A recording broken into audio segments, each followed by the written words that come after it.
From school teacher to MMA fighter to entrepreneur, Josh Tyler of Savage Gentleman is building something more than just a men's brand on the internet. We're going to get into a really good and deep discussion with him right after this on the Manlihood ManCast.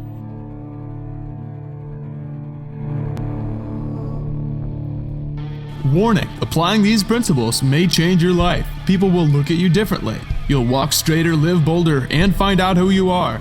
This is the Manlihood ManCast. Here's your host, Josh Atcher.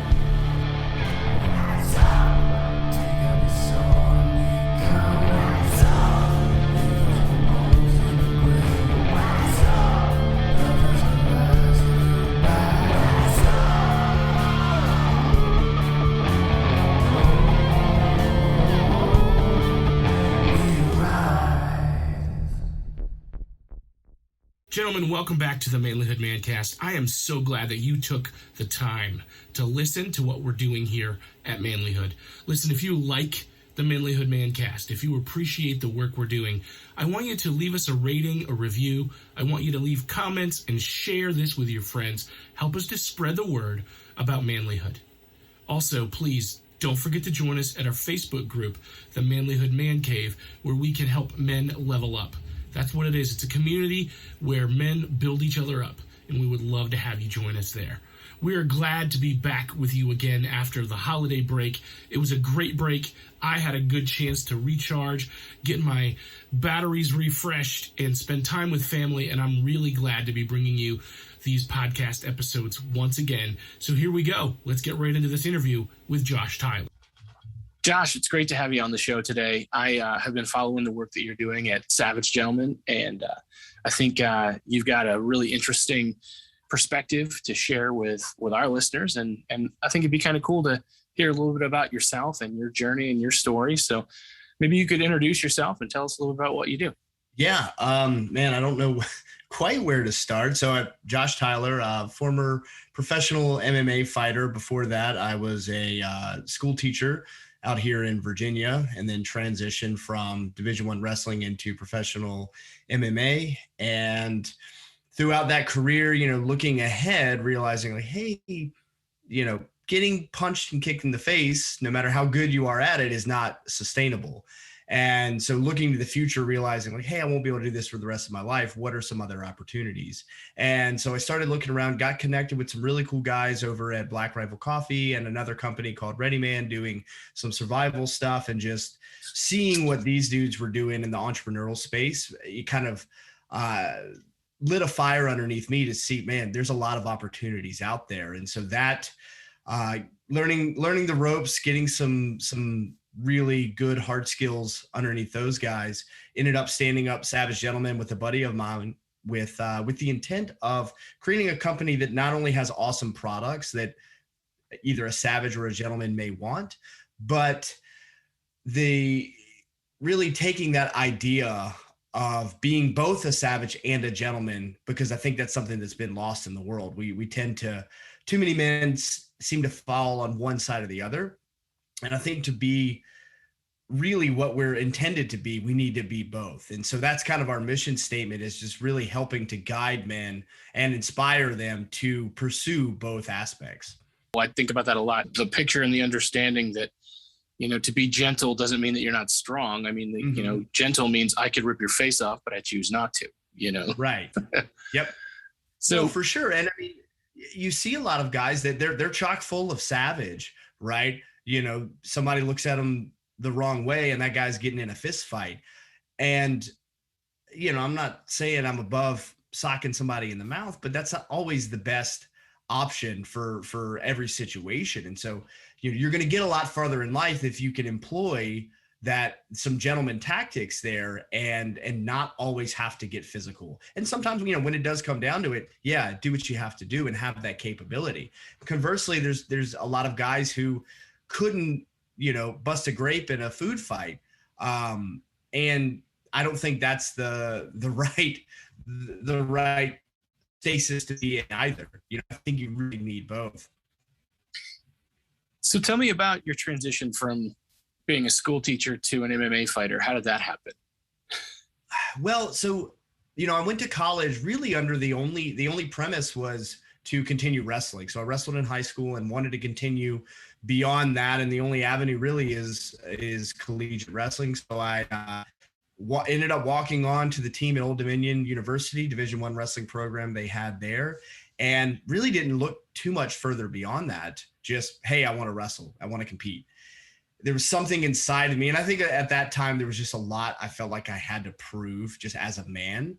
And I think, for anyone who has wrestled, that's about as tough of an endeavor that you can probably engage in. I'd say the only thing more so than that would be going the military route, right? And so, guys that have gone to war, yeah, I mean that's probably a notch above than getting sweaty on a mat with a bunch of other dudes for sure. But in the civilian sector, that's kind of the pinnacle of that. And so I think that's what attracted me to the sport originally. And while you're there, they kind of want you to study stuff and they prefer that you leave with a degree. And really the only thing that kind of spoke to me and appealed to me at that time was health and physical education. I had a lot of really powerful mentors as a wrestler who were coaches who taught as well. And so I was like, well, it's not the worst footsteps to follow. So that was kind of my vision. And so wrestled all 4 years, didn't really get out of it what I had hoped to, didn't achieve the goals that I had set out, had some injuries, and finished my eligibility, still wanted to compete. And so the next really logical progression from there was MMA. Some teammates of mine turned me on to the sport and immediately fell in love with it. And that was really, didn't have huge ambitions of doing that professionally. Just, man, I need to express whatever this is, whatever about me needs to like violently engage with other men for whatever reason. I need to do that. And so that's kind of what led me to MMA. And then eventually I realized like, hey, I've got some aptitude in this. There's a lot of potential. I should probably pursue it. I have the whole rest of my life to continue teaching, but I only have a short window of competition. So I transitioned, it was actually really tough because I had to leave my hometown. I had just gotten married and, I talked it over to the wife and like, hey, if we're going to take this thing serious and really pursue it, I've got to get out of this small town. I've got to go somewhere that, has what I need to pursue this. And so we packed up everything, drove across the country to Salt Lake City, Utah. And I started training there and really, fully committed to pursuing my professional career.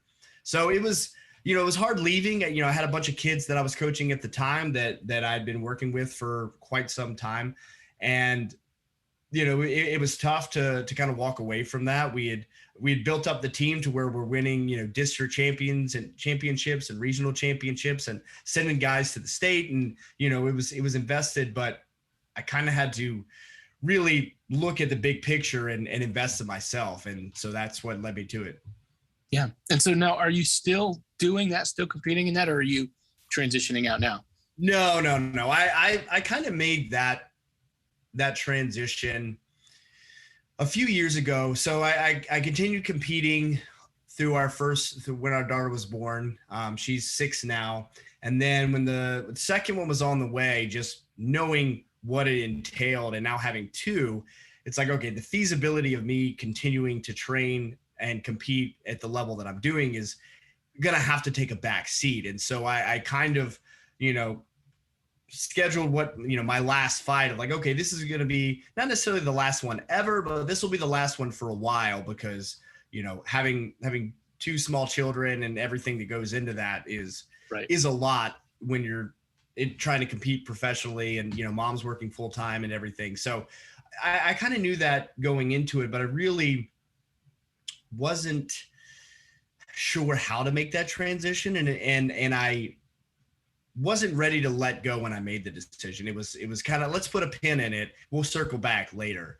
And then, over time, transitioning into actually doing more traditional work. And I guess there's not that much traditional about being an entrepreneur and starting a small business, but it's definitely more common than being a professional fighter.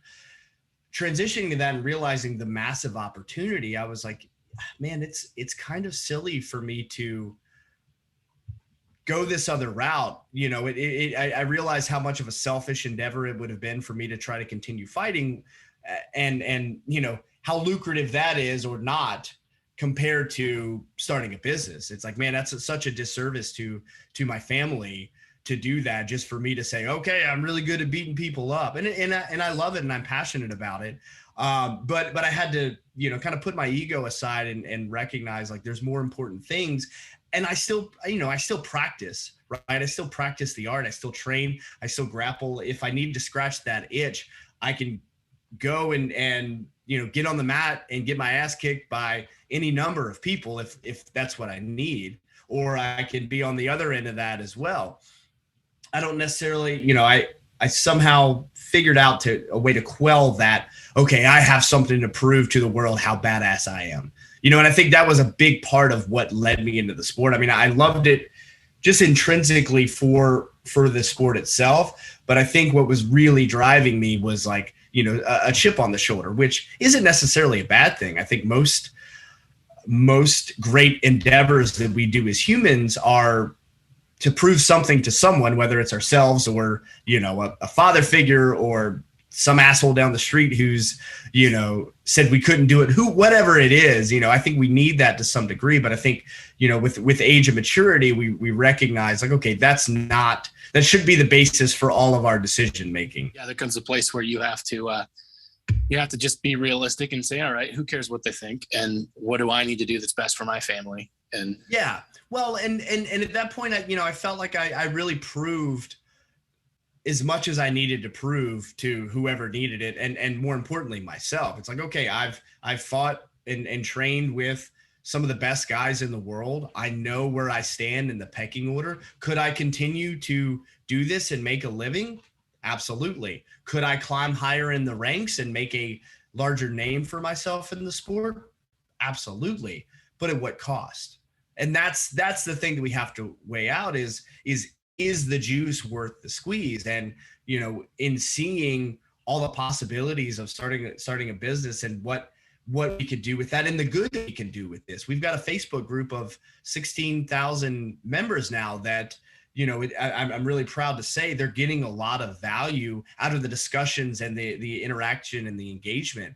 It's like, well, how much good am I doing in the world by beating dudes up on camera? You know what I mean? In a cage for millions to watch. Yeah, sure. That's a fun thing. I love watching fights. I think it's useful to some degree. It's a nice little pastime, and it shows what the human spirit is capable of, with which there's value there. But it's like, man, I can impact so many more people with this other thing, in addition to setting up my family and making things better for them as well. You were talking about when one of the things that you appreciated about being a teacher, being a coach, was being able to offer that mentorship that you had. And so you still get to do that. Like, that's a big part of what you're doing with Savage Gentlemen is, it's not just entertaining, it's actually investing in people. And I think there's some fulfillment in that. I know I get a lot of fulfillment doing that with what I'm doing with Manlihood. And I think it probably definitely, when you lay your head down on the pillow at night, you feel like you made a difference, Absolutely. Well, and I'm sure you can relate to this. I think that we all can. Anyone who feels inspired to help others, it's largely in part because someone took the time to do that for us, right? And because that's the way we learn. Like, you don't get to where you're sitting or anywhere really in life without somebody at some point, extending a hand and showing you something or helping you or giving you some kind of advice or tutelage or whatever. And so it feels only right to pay that forward to some respect, right? But otherwise, man, this whole thing comes to a grinding halt. We as men, we as the humanity just, hit the brakes right on it if no one is willing to work with other people, teach them things, show them things. And in the same respect, that's how we learn as well. I've learned more teaching and coaching others about wrestling, about fighting, about business, about, this idea of masculinity and manliness than I ever have just trying to absorb it, right? There's something to be said for taking an idea and helping someone else conceptualize it the way that solidifies it in our own minds. And so it's really great. And I'm glad that there's other guys that are out here doing it as well, because it takes different voices for different people. Right. And it's funny. There's a lot of people that have the mindset of it's like a zero sum mentality, right? Where it's like, well, hey man, I mean, I'm the dude that's supposed to be talking about, man stuff. These other assholes, they don't listen to them. And I'm like, no, listen to them. Go listen to this guy's podcast and that guy's, subscribe to his channel. You know what I mean? Buy his stuff, whatever it is, do that, please. I'm not the end all. I'll tell you right now, I am not the end all authority on pretty much anything. I jokingly tell people this. Well, I kind of genuinely tell people this all the time. It's like, hey man, don't follow me. I'm lost. I'm still figuring this whole thing out like everyone else. I've had some unique experiences that lends a certain perspective to the way I see the world that apparently people have found useful. But man, don't try to replicate exactly what I have done. It is not something that I would recommend, for really anyone. But, if you want some advice, if you want some insight, if you want some perspective, by all means ask, and I'll do the best I can to help you. But, this idea of just, hey, here's a guy that has all the answers, just do exactly what he says. That dude, I can tell you right now, that guy doesn't exist. In mortal human form on this planet currently, like that dude's not here, right? We can go on a tangent on, higher power and that sort of thing if we want, but from a secular sense, like there's nobody that is going to have all the answers for you. Not in the White House, not down the street. The dude doesn't exist. You got to figure that stuff out on your own. You can model other people. Certainly you can get bits of advice and, hey, pick and choose and take, man, I really like what this guy's doing and I like what that guy's doing. Great. But, if anyone's telling you they have all the answers, they've got the formula, I'd be really leery of that personally. Yeah, I kind of feel the same way. I know that with what I do, I frequently am saying, hey, look, like I'm right here with my own set of struggles and my own things I'm working with. And I don't know the answer to that question, but here's somebody that does, or here's somebody that here's who you can talk to if you need help with this, and I think that's honestly the value in it, is rather than see ourselves as the ones with all the answers, hey, who's got the answers? Let's work together to connect. So I see one of the things that interests me, I think honestly is what caught my attention before anything else at the Savage Gentleman, is the leatherworking. So my dad he did leatherworking, right up until he died. And it was kind of a hobby thing for him. I don't think when he was younger, he made money, he'd make moccasins or gun belts or whatever for somebody, and that was, kind of put bread on the table when he was between jobs or whatever. But in his later years, it was more for family gifts and things like that. I have a guitar strap he made for me. And, but so I'm fascinated with leatherworking. So I love the stuff that you guys are making and that you're putting out there. Are you guys doing that yourself? Do you have a team that does that? What does that look like? Yeah. So, leather, when we came up with this whole idea of Savage Gentleman, we have the notion of what this big, pie in the sky vision of like, all right, we're going to help dudes figure these things out. We're going to guide them and be this, bastion of masculinity or what have you. It's like, okay, cool. But like, how do we put food on the table? Well, obviously we're going to sell some stuff. Well, okay, what are we going to sell? I don't know. Let's find cool products and, stuff that we would like. And then certainly other Savage Gentlemen would appreciate them as well. And because we had my business partner and I both had some experience in e-commerce. And so we were like, man, that's the way of the future. Right. So we just got to get some cool stuff. And my partner actually has a background in manufacturing, and he proposed the idea of, why don't we just make it?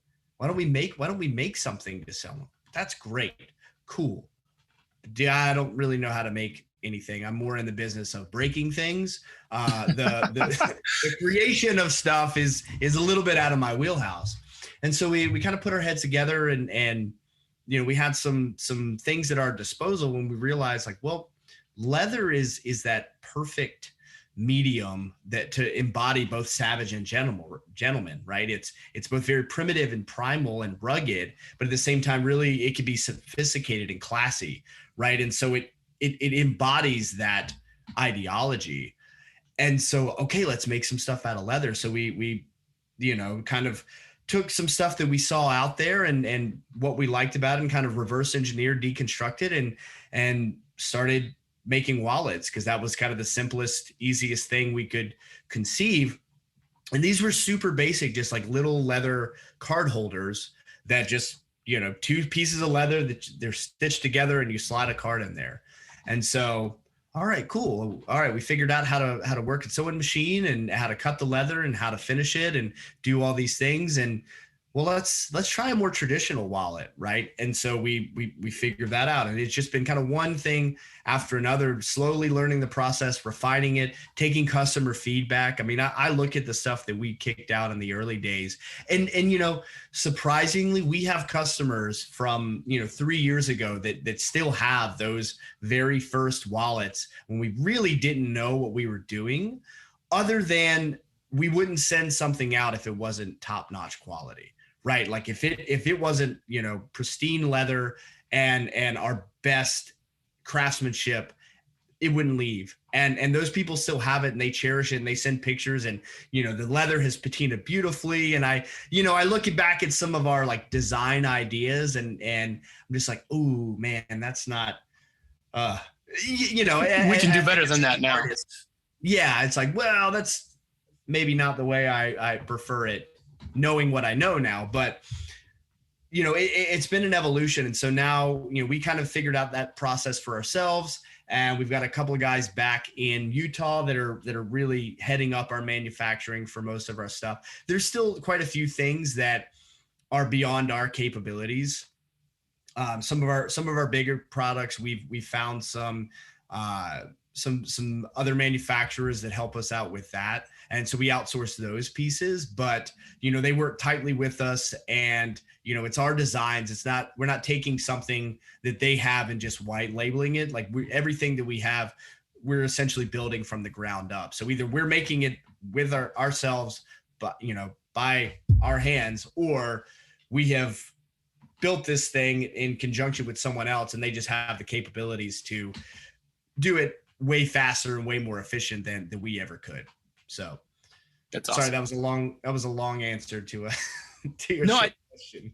No, but I do think it's interesting to kind of see the process and to see how you've done it. That's one of the things that I've been thinking a lot about. And I know that a lot of our listeners too, they're like, all right, I want to do business. I want to do something. I don't know where to start. And so I think for them, talking about that, thinking about that, I think having a side hustle and turning it into a business is not a bad goal. And that's legitimately the way this worked for us. We were still, when we came up with this idea and we started the company, we were still both working full time with our jobs. And I was still actually actively fighting and competing. So I was working roughly 40 hours a week doing, work, being the, I was essentially the like creative director for this company, doing video editing and content creation and that sort of thing. And then also training and fighting and competing, and then, we would be stoked if we did like 100 sessions. If we had 100 people come to our store in a day, we were ecstatic, like that. I can still remember when our goal was like, all right, man. And if we did $100 day, if we sold $100 in a day, we were just like, dude, this is amazing. We were so excited. And so it was a process. And I think people tend to get a little bit ahead of themselves. And I don't want to dissuade anyone from being fully committed, right? There is something to burning the ships, as it were, right? But man, if you don't have to burn them, I would highly recommend that you don't. So many people get an idea and they're like, I got the best idea in the world, bro. I'm going to quit my job and I'm going to do whatever it is. Fill in the blank. This is foolproof plan. I'm going to get rich. I'm going to be huge. I'm going to start my freaking Twitch channel, bro. And I've done the numbers. I've done the numbers, man. This is super solid. I'm going to make Twitch partner in, 2 weeks, and then, sky's the limit, baby. And I'm not beating up on people who do Twitch. I mean, maybe it's your OnlyFans account that you're, that you figured out, and that's going to be your ticket. I'm going to sell pictures of my feet. Yeah. Hey, there's weirder things out there. And so, people will make these really drastic moves, sometimes unnecessarily, because that's the thing to do. If it's the hardest, most extreme, then we for whatever reason, I don't know if it's men or society or both, but we're predisposed to yes, that's it. What's the most radical thing I can do? That's it. And we see it with people who want to do diets, right? Oh man, I want to get in better shape. Okay, what's the craziest, most hardcore diet that I can do? Because that's the one for me. Okay, cool, man. Let me know how that works out for you after 15 days of just, eating celery, right? Yeah, it's extreme. Yeah, you lost some weight, but it's not sustainable. And that's where I think, we buy into the hype a little bit too much, right? We see these, fraction of a % of success stories, and we're like, that's it, man. I'm just going to be Gary Vee, bro. I'm going to be Tony Robbins. And it's like, hey, you're not Gary Vee. You're not Tony Robbins. So the things that they did in exact format that they did them maybe isn't the best thing, right? I'm not saying that those guys don't have good advice, and I'm not saying that their strategies won't work for everyone. But again, completely selling out to that idea, if you don't have to, is not the wisest decision, in my opinion. Again, at the end of the day, I tell this to guys all the time, when I'm coaching them in fighting.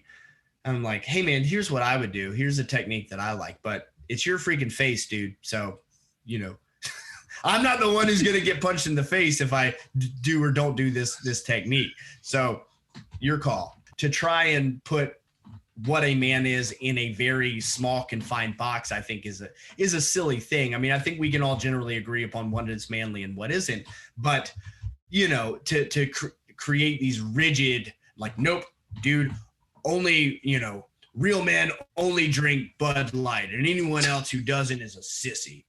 Right. or if you don't drink your coffee black, you're not a real man. And we kind of laugh about these things because it should be silly and foolish and comical, but we extrapolate that, and it goes, much, much further. And I think it's just not very useful to oh yeah, look at that guy. He's got skinny jeans on. So I'm sure he's a pussy. And well, maybe he is, or maybe that guy will ball you up in a pretzel. He'll rip his skinny jeans kicking the crap out of you. Yeah. And then how much of a man are you if you just got your ass kicked by a dude in skinny jeans and a man bun? Because guess what? I know those guys, and they're terrifying. If they lay their hands on you, you're done. Unless you are, an elite level, jiu-jitsu practitioner, or a professional MMA fighter that's in the top 5 in the world, it's going to be a bad day. And guess what? If you're commenting on social media about how much that you think you can kick that guy's ass or whatever it is, you're not that guy. I can tell you right now, I know that you're not the guy. I know what your capabilities are or aren't, because you're wasting your time talking trash to strangers on the internet. You know who doesn't do that? Guys who actually are capable of doing stuff. Guys that are actually worthy of respect and, should maybe be given a little bit of respect and wide berth, because they can actually get shit done. If you're sitting there and you're talking trash, I have zero concern about anything that you have to do, because I know that you're not actually out there doing anything of consequence or anything that matters. It's funny because comments on the internet all used to be fairly anonymous, and you didn't know who was saying it. So it's just somebody running their mouth. Mm-hmm. Now that we're in social media and everybody runs their mouth and it. And now there's all these people that I used to think are friends. And I'm like, now that I see exactly what's on your mind, I don't know, man. Yeah, I mean, it is a good, vetting process to some degree. And it can become a really negative, dark time suck if we're not careful, and I'm guilty of it. I spend way too much time on my phone, engaging in social media, reading, comments from strangers to strangers, and just going through and eating my popcorn, and oh my gosh. And occasionally I'll start to type something up, and then I realize, like, wait, well, what am I doing? What is this going to accomplish? For me, I attribute some of that is like market research of like, okay, a lot of this stuff does give me some ideas of what to write about, what to talk about, and just kind of some insight to the human psyche to some degree. So it is actually useful, but I have to be careful because, I can really get sucked into it very easily and get emotionally tied up. And all of a sudden my whole freaking day is ruined because, I can't believe that people are, saying this and I need to tell them what for. And, there's an emotional response, and that comes at a cost. I don't think that people realize, because mostly I think for a lot of guys, we're so numb to our feelings. We don't even pay attention, but it's like, man, there's a cost, right? The more you dig down in those comments and the more vested you get in that, like, it's creating a physiological response from your brain into your body. And, we wonder why we're stressed out. We wonder why we can't sleep at night, all of these things. And it's like, well, hey man, you just got into, 3 hours of philosophical debate with people in your mind. You didn't even actually type, even if you didn't type anything, right? It's like you expended so much mental energy and emotional energy in this thing for nothing, for absolutely nothing. It was funny. Someone that put up there, they're like, hey, I'm just going to start posting. I'm going to go to different threads and I'm going to say stuff, or I'm going to create a post that I know that people are going to lose their mind off of. And it's going to start a debate, and I'm going to let those people hammer it out and get at each other's throats. And then at the end of the day, I'm just going to delete it, and it all goes away. And it really goes to show how trivial any of that is. It's like, man, cool. You just typed, 4 paragraphs giving this person, your dissertation on why they should get a vaccine or why they shouldn't, or whatever, why this person, is the worst or why they're the best. But it goes to show just how futile all of it is. And if if our rational brains can take a step back and see how much time we're wasting on nonsensical things. I'm not saying don't ever, that we shouldn't have conversations with people. I think we absolutely should. I think it's important to, I think that's where social media can be useful, is we should be able to present an idea, and social media should be the sandbox that we can kind of play around with and see, like, okay, hey guys, here's what I'm thinking. Am I on the right track? Am I way off base here? And we can flesh that out, and we should be able to aggregate all these really brilliant minds and different opinions to formulate, a really informed decision on stuff and get a lot of perspective. But we don't. We call people simps, and we call them beta cucks, and we call them soy boys, and or we call them, I don't know what the other side of the table is. We call them, fascists, and we call them bigots and racist, whatever, right? It's like, you don't agree with me, you're this. And not to say that there aren't those people out there, but what good does that do? How does that advance the conversation, your argument, your idea that you're apparently very committed to trying to get other people to buy into? It does nothing for that. And yet, man, I would be afraid to see how many hours of our lives are being pissed away just, getting into screaming matches digitally with people. I look at it as, that kind of talk online, you're as impotent as someone who's hurling rocks at the sun, right? because it's too hot outside. It's so hot and I'm mad. So I pick up rocks and I start throwing them at the sun as though it's actually going to change anything and make my situation better. And that's exactly how I look at people who, are, name calling and getting into these kind of debates. Again, have a conversation, but know when to hold them and know when to fold them. Know when, like, okay, yeah, this is, when that person just starts calling, saying these things, just bail, be done. Because you're not, there's no point in it. Yeah, the argument's over when they stop actually making sense. Yes. And some people don't make sense to even start with. So that's true. Also knowing which battles to engage in, to begin with, you're just like, oh no, this person is clearly an idiot. Why am I going to even waste my breath or my thumb dexterity on trying to convince this person of anything? The sky is pink. Yep, sure is, buddy. Good luck with that, and go about your day. I mean, I don't know what to say about that. It's just like, well, some battles are just not worth fighting. I'm not going to die on that hill, like, okay, sure, man. Good luck to you.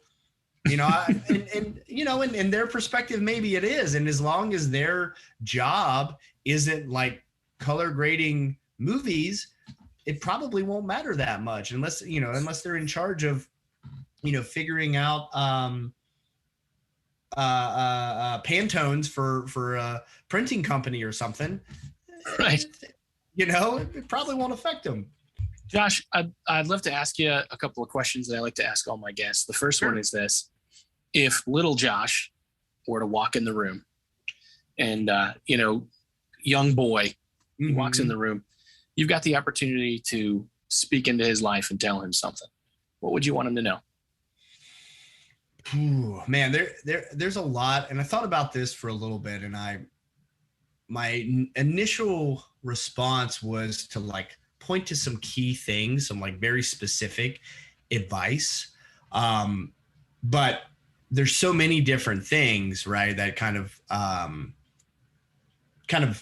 goes against the one thing that you could say, right? Well, if I could say a million things to them, it would be this. If I could say one thing, then it would essentially be just to reassure him that, like, hey man, all the stuff that you're worried about right now isn't really going to matter. Like, I know it's a problem. I know it's heavy, and I know it's like weighing very much on your mind, but understand and know and trust that these things aren't going to be there forever. And in thinking about that, because it is true, like everything that I was worried about as a kid is totally like not a problem anymore. Like not even a little bit. Like every concern that I've had, and for the most part, through every like transition, every stage of my life, all of those concerns, it's been a progressive thing. Like there's no one lingering thing that hasn't resolved itself in some way, shape, or form. And yes, I still have stuff that I'm worried about, and I still have things that I'm concerned about today, this morning, right? But using that model, it's like, okay, well, what if 10 years from now Josh walked through the door and said the same thing? Because it's probably true, and so that would be the advice that I would give to myself, because I think, I know for me, like I do spend an inordinate amount, or have spent an inordinate amount of time of my life worrying about the future. And I think it's common. I think that's part of the human condition, right? And I don't think that it's the worst thing in the world. I think it can be useful if we don't plan to some degree. Well, we're going to run into some issues, right? But the idea of being more present, not having our mind exist, in a future that doesn't, right? Trying to project all of these things that could possibly happen is again not the most useful endeavor. And so saying, hey, look, it's going to be okay. All of this stuff, it's going to work itself out. Just continue to, do the best with what you have, make the best decisions you can, continue to work hard. It's, because I think that can be trouble, like, oh, well, it's all going to work out. So I'll just, let it work itself out. And it's like, well, that does come with effort. You can't just sit on your hands and do nothing, but, trusting in, certain truths that we know, having a measure of faith, I think is really important. And so having that reassurance would have helped at least release a lot of anxiety, and hopefully would have allowed me to pay better attention to the stuff that's around me. And I notice it now as a parent more so than any other time. It's like, man, time really goes by so much faster, right? And looking at my kids and how quickly they're developing, it's like, man, 3 years ago when my daughter was 3, I wish I wasn't worrying so much about this, and instead was just, enjoying being with her, doing whatever this thing was, going on this hike and just enjoying the hike, instead of thinking like, oh man, what's the next product we're going to launch for Savage Gentleman? I don't know. I think maybe if we tweak this and come up with that, then maybe we can, what should our advertising budget be? Right. Because these are places where our mind wants to go.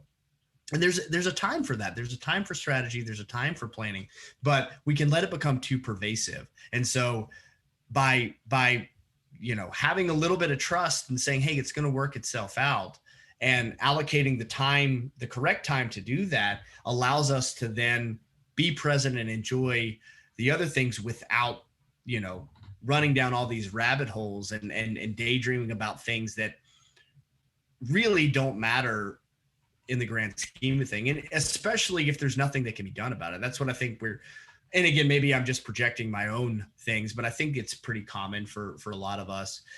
We tend to worry about stuff for the sake of worrying it, even though there's nothing we can do about it. And when we recognize like, hey, there's nothing that can be done in this moment, I can't solve this problem. It's a problem for sure.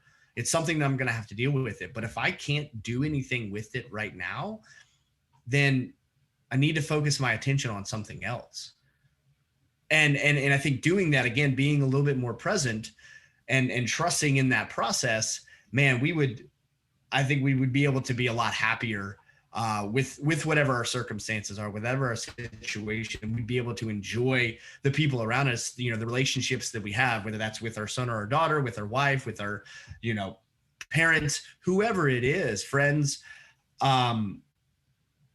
being able to just slow it down a little bit and trust that, hey, it's going to work itself out. That would be what I would tell myself. Yeah, I think there's a tremendous power in saying it is what it is, or it's going to be what it's going to be. I've done what I can, and I'm going to let it play out. There's a power in that, rather than worrying about what's going to happen, because you can't control that. We can't fix that. Well, and I'll make a give you an example here. And this is something that I, dealt with a lot in my fighting career. As soon as papers were signed and the date was set for a fight, from that moment until the door of the cage was shut and the ref said go, my mind would be solely focused on running through the scenarios and possibilities of that fight. That was it. What if he does this? What if he does that? What if how should try this? And I need to make sure I do this and work on these things and this and this and this and all of this stuff for weeks and months leading up to this event. And if finally towards the end of my career, I realized like none of that mattered. No matter how hard I think on this, no matter how hard I try to visualize winning or getting the submission or getting the knockout, it's not going to change the outcome at all. I can think about it for every second of every day, and I can just see myself winning this fight. And it has zero bearing on whether or not I actually win it or not. And I think we do that with a lot of things. We're like, man, if I just, if I think about this hard enough, if I, just really just, grind on it and mull it over and just put all my energy, mental energy into this, I'm going to come up with a solution. And it's like, maybe, but I can tell you there's more. It never came into play, right? What determined the outcome was what I did in that moment, right? Not the thinking of it. And to be fair, the preparation that I put into it, the training, right? I did have to put the training in, right? I had to show up. I had to work on my skills. I had to get in shape. I had to do all these things, but these are actions.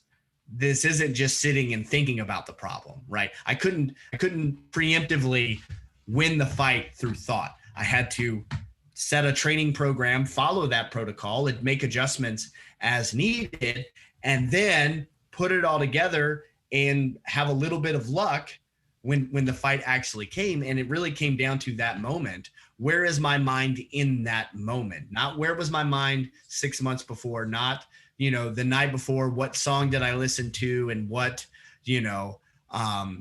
inspirational quote did I read? None of that shit mattered.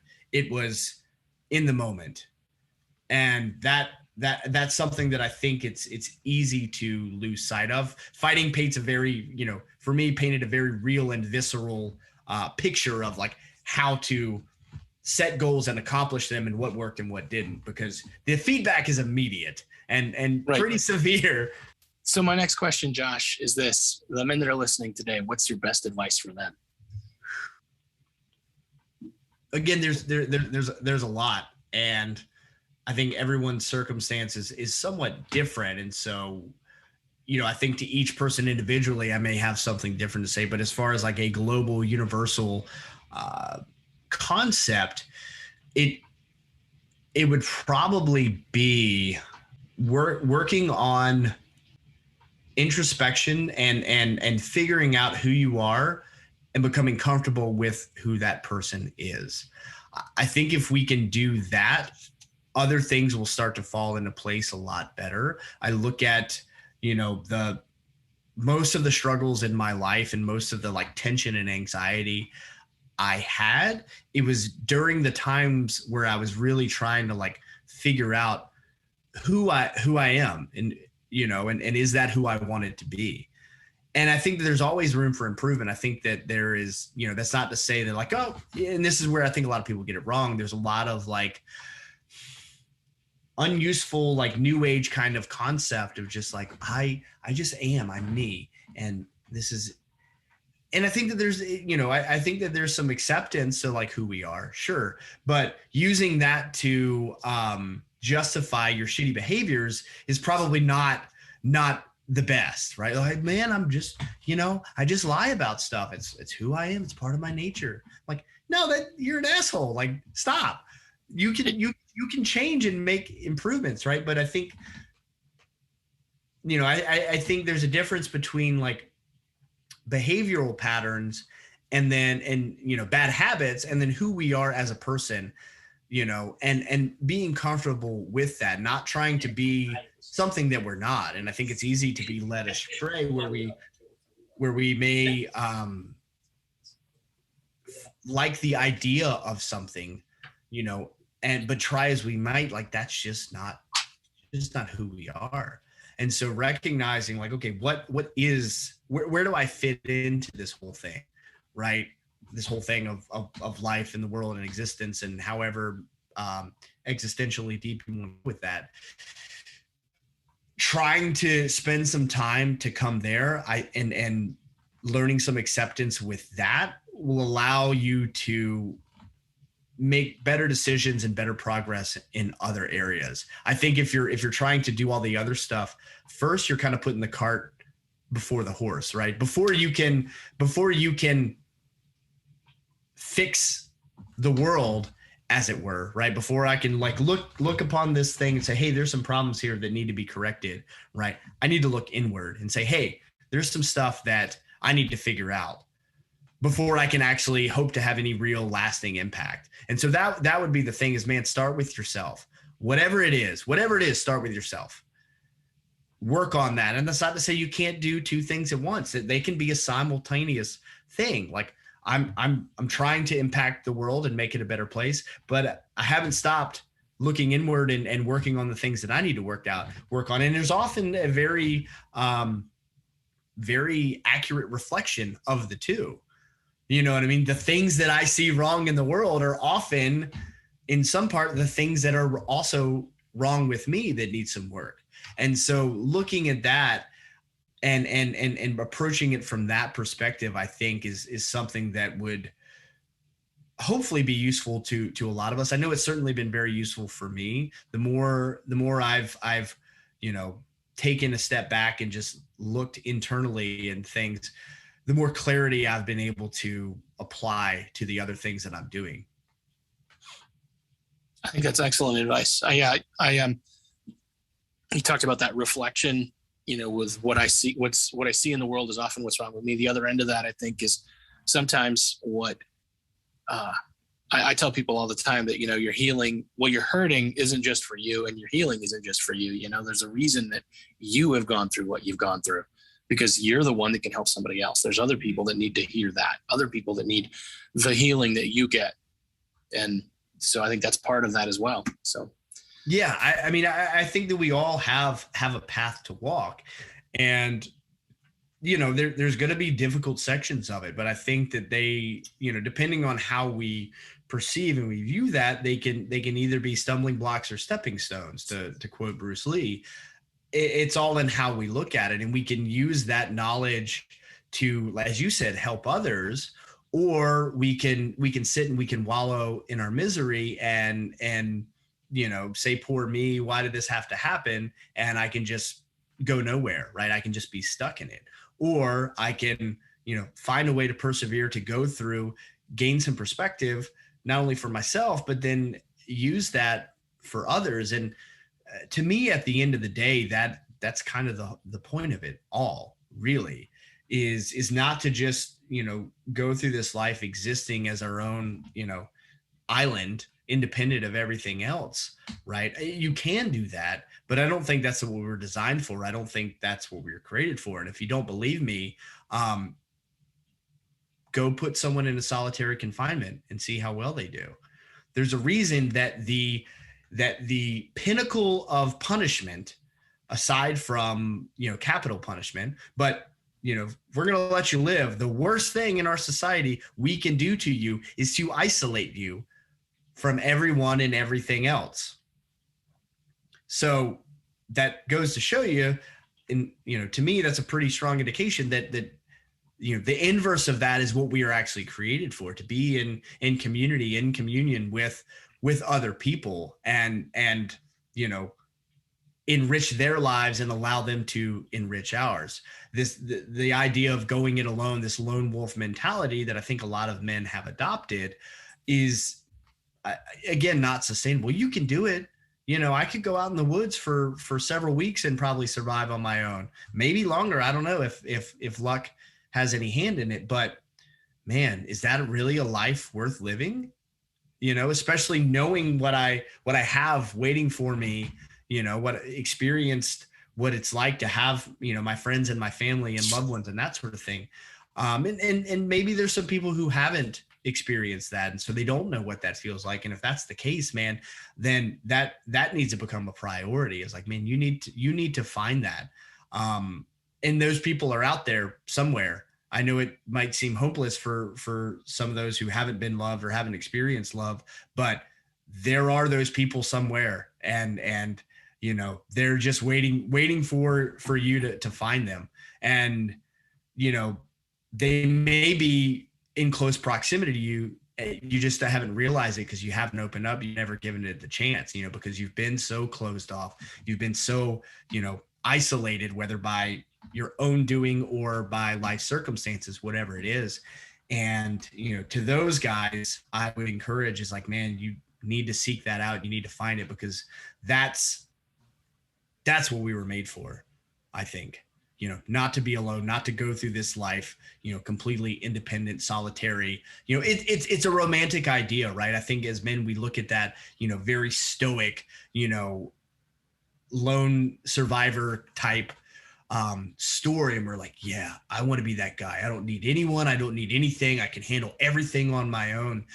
But it's a fantasy. It's not reality. We watch movies about that and we get all, jazzed up, but that's, again, it's not sustainable. That's not how that works. And so, you would be just as served as wanting to be,